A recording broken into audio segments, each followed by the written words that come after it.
হাফকালবির মাকে জিজ্ঞেস করা হয়, তোমার সন্তানের কাটা কল্লা দেখে তুমি কেন হাসো? এবার জিজ্ঞেস করে, আমি কি হাসতাম না তো কানতাম নি? কয়, তুমি কানা কান্দা কেন হাসো?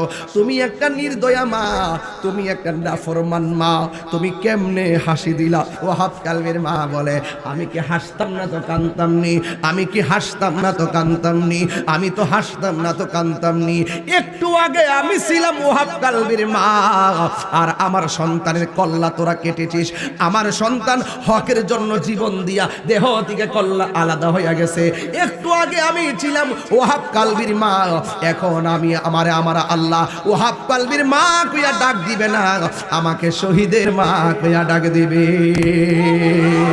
আমাকে শহীদের মা কইয়া ডাক দিব গো।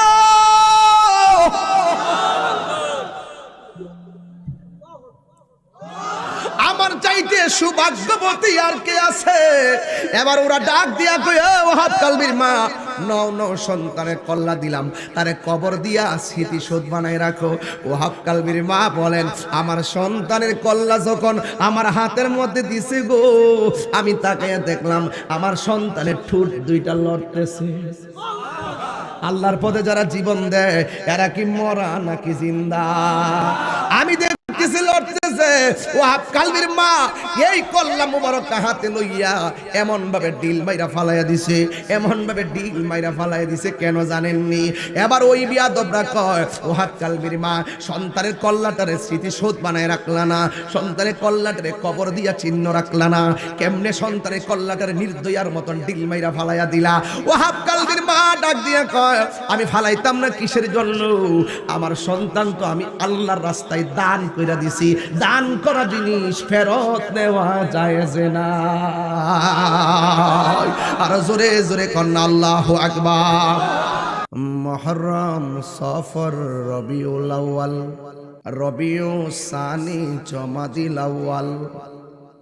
মুহররম, সফর, রবিউল আউয়াল, রবিউ সানি, জমাদিল আউয়াল, জমাদিউ সানি, রজব, শাবান, রমজান, শাওয়াল, জিলকদ, জিলহজ, 12 মাসের নাম।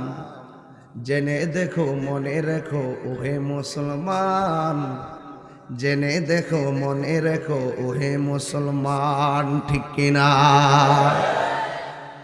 এই দুনিয়ায় আছে যত ভালোবাসার মানুষ, যত পাক পাঞ্জাতন ইমানের ইমান, জেনে দেখো মনে রেখো ওহে মুসলমান।